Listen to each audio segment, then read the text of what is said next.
오늘은 전라북도 무형문화유산의 현황과 미래 전략의 두 번째 시간입니다.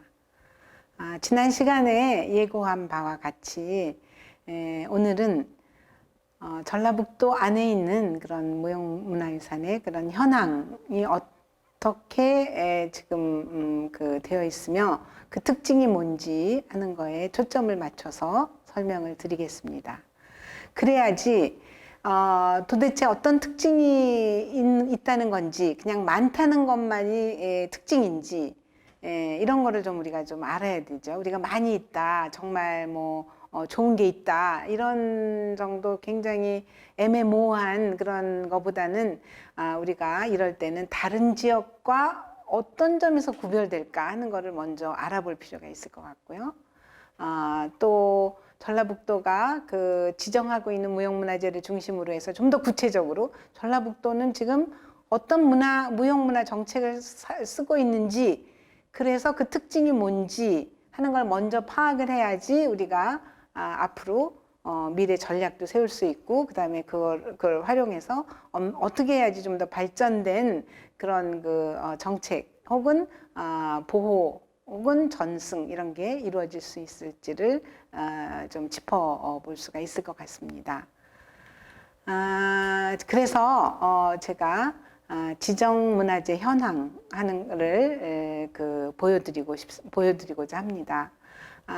지정무형문화재는 두 가지 크게 두 분류가 있는데요. 하나는 국가무형문화재가 있고, 그 다음에 전라북도가 지정하는 무형문화재가 있습니다. 그러니까 국가적으로 봐서 국가가 지정하는 것, 그 다음에 지자체가 지정하는 것. 그러니까 지자체는 대개 광역시나 특별시, 시와 도가 지정하는 문화재가 있습니다. 그러니까 우리가 전주시의 무형문화재라고 하는 거는 엄격히 말하면은 아니죠. 전주시에 위치한 무형문화재라는 뜻입니다. 그거는 전라북도, 지정의 주체는 전라북도이기 때문에, 그래서 전라북도 무형문화재가 전주시에도 있고, 그 다음에 뭐 남원시에도 있고, 그 다음에 뭐 진안군에도 있고, 그래서 13개 도에, 13개 군에 이제 골고루 이렇게 포진하고 있다, 이렇게 생각을 하시면 됩니다. 그래서 이제 국가 무형문화재는 국가가 지정하는 건데, 그럼 전라북도에는 국가가 지정하는 무형문화재가 몇 개가 있을까? 한 10개가 됩니다. 10개 정도. 이게 결코 많은 숫자가 아니라는 거죠. 이렇게 따지고 놓고 보면은, 우리가 이제 초기에는, 판소리가, 이제 무형문화재로 각광을 받으니까, 또 농악, 판소리가 이제 아주 주류를 이루고 있죠. 국가무형문화재 안에서도 굉장히 여러 지역에서 농악이 지정받고, 그 다음에 판소리도 지정받고, 물론 전라남도도 있고 판소리 지정하는데 경기도에서 지정하라고 이제 국가적인 그런 이제 보물들이 됐으니까요. 그래서 우리 전라북도가만 있는 것은 아니고, 국가 무형문화재라고 하는 것은 전라북도에 있지만 국가적으로 어떤 보편성을 가진 것들을 지정하게 됩니다. 그래서 우리 지금 전라북도 소재 국가무형문화재로 유명한 것들은 이리 들풍류, 그 다음에 농악, 이리 농악, 그 다음에 임실 필봉농악, 그 다음에 위도 띠뱃놀이, 뭐 윤도장, 한지장, 뭐 한지 만드는 장인들, 소목장, 뭐 부채 선자장, 뭐 이런 분들이 계십니다.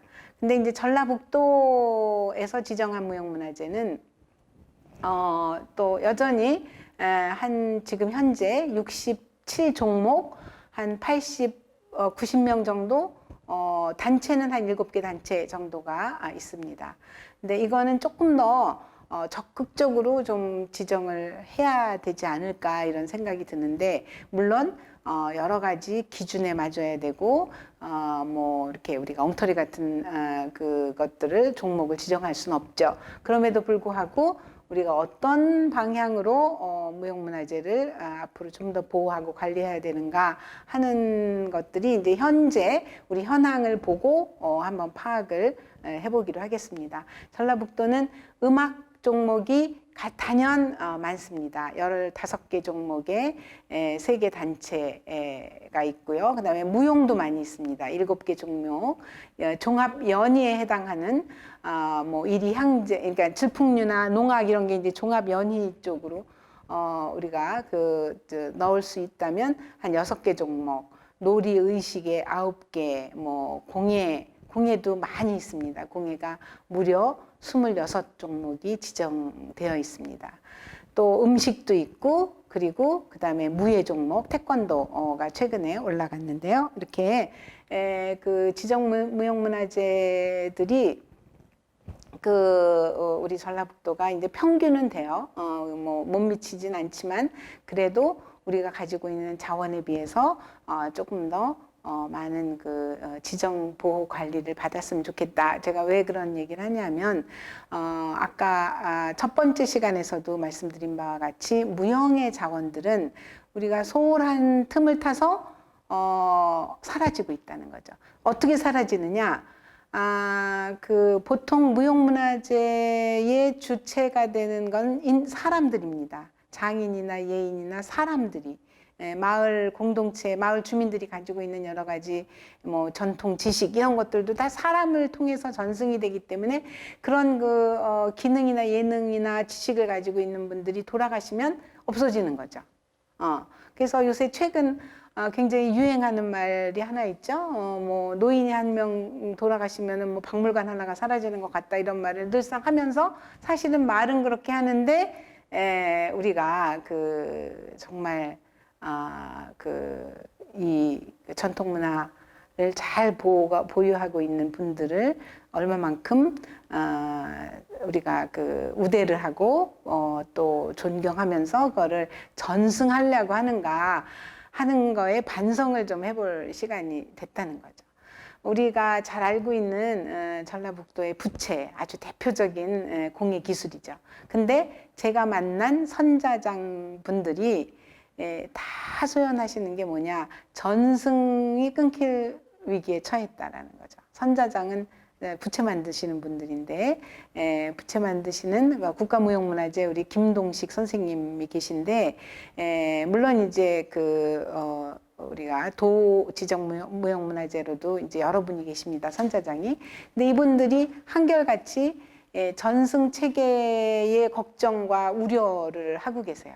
그래서 우리의 곧 부채가 사라진다. 이건 뭐냐면 이분들이 후학이 없으면, 그러니까 이 전승하는 전승자들이 없기 때문에 이게 어떻게 이어질지 이게 다 고민이 된다는 거죠. 그래서 우리가 앞으로 이런 전승과 관련해서 교육이라든가 전승의 이것이 단순히 지금 현재 우리가 가지고 있는 선자장의 기술, 또는 뭐 악기장도 우리 전라북도의 아주 굉장히 자랑스러운 기술인데, 악기를 만드는 기술이죠. 그러니까 악기가 좋은 소리를 내야 되기 때문에 아주 오래된 숙련된 기술을 익히고 익혀서 그거를 지금 좋은 악기, 검은고, 가야금 이런 걸 만들어내시는 분들이 계신데, 이제 제가 만난 분들은 뭐 최동식 선생님 같은 분들이 아주 옛날 방식으로 악기를 만들면 그 악기가 정말 이제 가야금 산조를 이렇게 예인들께서 그거를 이제 연주할 수 있도록 좋은 악기를 만들어 드리는 그런 분들이 있어야 된다는 거죠. 근데 이 악기장 선생님들도 마찬가지로 다 고민이 있으신 게 뭐냐면 이 기술을 누가 어떻게 배울 것인가 하는 그런 고민들을 다 하고 계시다는 거죠. 이분들은 이제 그 뭐 공장에서 찍어내는 그런 방법으로 하는 것이 아니라 다 처음부터 끝까지 모든 도구들을 손수 만들어가면서 하고 계시다 하는 특징이 있어요. 그러니까 모든 당신이 만드는 도구들을 다 만들어가면서 하는 분들이 꽤 많이 있다는 거죠. 그러니까 재료에서부터 만드는 그 공정 과정을 하나하나 저희가 이렇게 기록을 할 때 보면은 그 과정이 굉장히 귀중한 우리의 자산이고, 만들어낸 어떤 성과물만이 아니라 사실은 그 오래 걸리는 그런 모든 공정 과정에 그분들이 가지고 있는 전통의 지식들이 사라진다는 거예요. 그러니까 부채가 사라진다는 것보다 더 안타까운 거는 그분들이 가진 그런 여러 공정 과정에 수만 번의 이렇게 그 붓 하나를 만드는데 수만 번의 공정이 있는데 그 수만 번의 공정을 우리가 그 하나 성과물로 나온 것이 하나 만들어낸 그 작은 붓 이것이 사라지는 게 안타깝다가 아니라 그 만 번의 공정에 들어가는 지식이 사라지는 게 우리가 안타깝다 이렇게 생각을 해야 된다는 거죠. 자, 그래서 저희가 제가 첫 번째 시간에 유네스코 협약하고 무형문화재법하고 좀 차이가 있다라고 했는데, 제가 지금 말씀드리는 거는 어떤 입장에서 얘기하는 거냐면은 우리나라의 무형문화재법이 중시하는 게 아니라 유네스코 협약에서 중시하는 것, 그런 것들, 그러니까 전통의 지식이 그 장인들이 가지고 있는 전통의 지식이 진짜 사라질까 봐 걱정이다라고 하는 거는 유네스코 협약에서 얘기하는 거고, 우리나라 무형문화재법에서는 주로 그 장인들이 그런 기술을 가지고 만들어낸 부채가 굉장히 훌륭한 부채다, 튼튼한 부채다, 아름다운 부채다, 또는 악기가 굉장히 그 소리가 잘 나고 아주 훌륭한 것이다, 이런 거에 판단을 더 중요하게 그런 가치를 가지고 있다라는 거죠. 물론 그 가치가 중요합니다.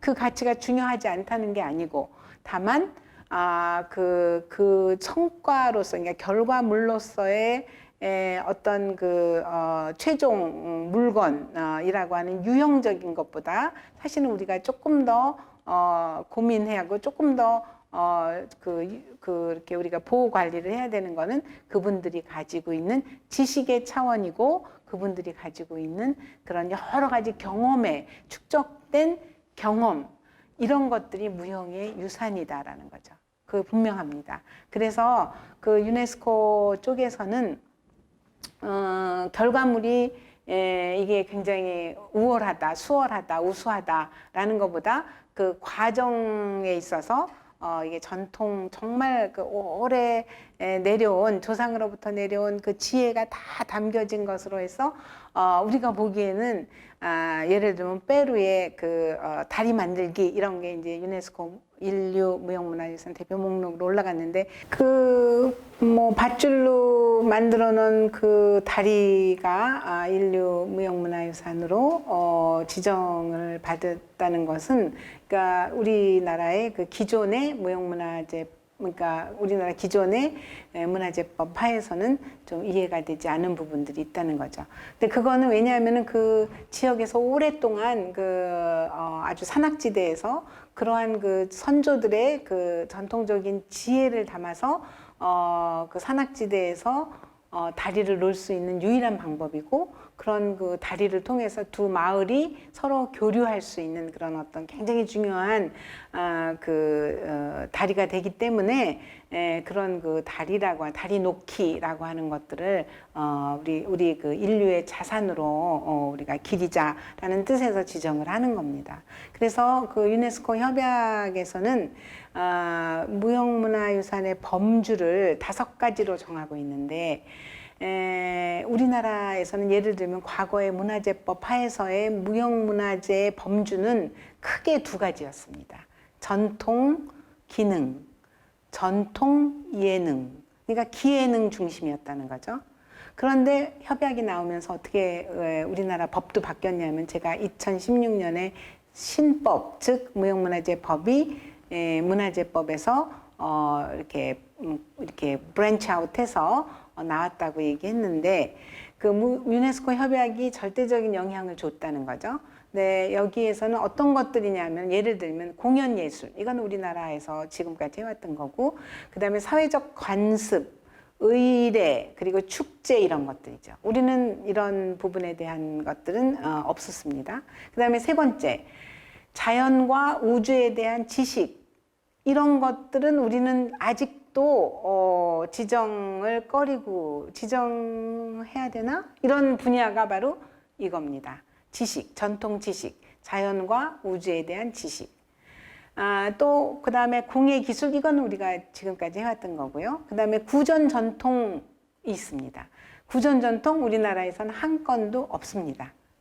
그래서 이 유네스코 협약에서 이 5가지가 인류 무형문화유산 대표 목록에 이 5가지의 범주 안에 드는 것을 이제 골라서 우리가 선정을 하는데, 우리나라에서는 예기능 중심이었기 때문에 2016년 새로운 법을 만들어서 우리는 7가지 정도로 지금 이렇게 넓혀놨습니다, 범위를. 그래서 대체로는 협약의 5가지 범주가 우리나라도 다 들어가 있어서 전통 지식도 들어가 있고, 이제는 그 다음에 구전 전통도 들어가 있습니다.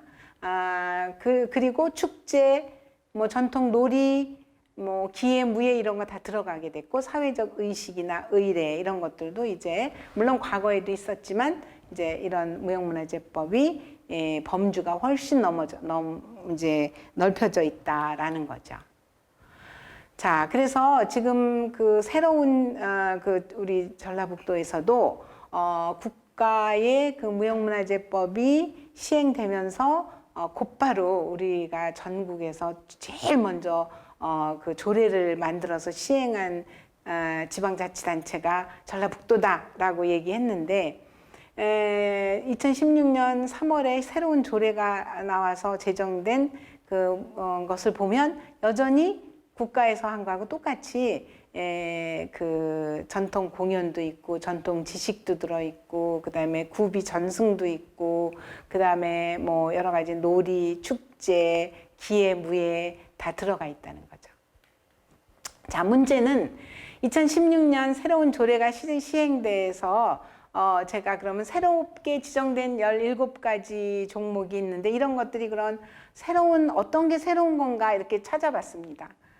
여기에 기존의 예능, 기능을 제외하고, 우리가 전통 지식도 그 분야도 있고, 그 다음에 구전 전통도 있는데, 그런 분야는 아직 지정이 한 건도 이루어지고 있지가 않다는 거죠. 2016년에 조례는 빨리 만들었는데, 그럼 거기에 범주가 그 확대된 범주 안에서 전통 지식, 이거 할 게 얼마든지 있다는 거죠. 전라북도의말로. 그리고 구전 전통, 우리 전국에서도 구전 전통 아직 없거든요. 그러면 그 국가가 못 찾고 있는 거를 전라북도에서 얼마든지 찾을 수가 있다는 거죠. 구전 전통과 관련해서 중국이나 일본은 이걸 열심히 굉장히 잘하고 있습니다. 중국이 굉장히 잘하고 있다는 거죠. 자, 우리나라의 지금 그 신법이 만들고 전라북도도 새로운 조례가 만들어져서 새롭게 17가지 종목을 지정을 했는데, 대부분은 그냥 예능과 기능. 그 다음에 한 가지 새로운 게 있다면 전북, 겨루기, 태권도 이런 정도가 하나 들어와 있습니다. 태권도가 그 신법에 의해서 만들어진 보유자 단체가 없이도 지정을 할 수 있는 것이었기 때문에 제일 먼저 2016년 신법이 나오자마자 지정을 받은 게 태권도였습니다. 자, 그래서 정리를 하면 새로운 조례가 시행된 지가 4년이 지났는데, 지금도 국가의 그 무형문화 정책을 제대로 반영하지 못하고 있다라고 생각이 된다는 거죠. 저 같은 전문가가 보기에. 또 문화의 보물 창고다라고 자타가 공인하는 우리 전라북도에서는 이율배반적으로 오늘도 우리 곁에서 사라져가는 그런 소중한 무형문화유산 발굴을 굉장히 소홀히 하고 있다라고 생각이 됩니다. 제 전문가가 보기에는. 그래서 지금 새로운 범주로 들어온 게 뭐냐, 아까 말씀드린 대로 전통 지식 분야, 그 다음에 또 새로운 범주로 들어온 게 구전 전통, 그 다음에 또 새로운 범주로 들어온 것 중에 뭐 사회적 의식, 의례 이런 거, 예를 들면 강원도에서 세배하기 이런 거 지정하려고 그래요. 세배하는 게 뭐고, 당연히 그거는 우리가, 근데 어떤 마을에서 옛날 방식으로 똑같이 세배하러 다니는 것도 굉장히 중요한 무형문화 유산이라고 생각을 하는 거죠. 네. 자, 그래서 우리가 이제 이런 우리 전라북도가 앞으로 이런 특징과 이런 현황, 그러니까 제가 현황을 먼저 말씀드렸는데, 그 현황은 정확하게 그냥 두리뭉실한 게 얘기한 게 아니라 정책에 대해서 지금까지 이러이러한 게 지정이 돼 있고 이러이러한 게 지정이 아직 안 돼 있다라는 얘기를 통해서 우리가 현황을 얘기했고, 그 다음에 특징도 그렇게 말씀을 드렸던 거거든요. 근데 다음 시간에는 그렇다면 앞으로 어떻게 미래의 문화 전략을 세울 것인가 하는 거에 대해서 조금 더 설명을 드리도록 하겠습니다. 네, 감사합니다.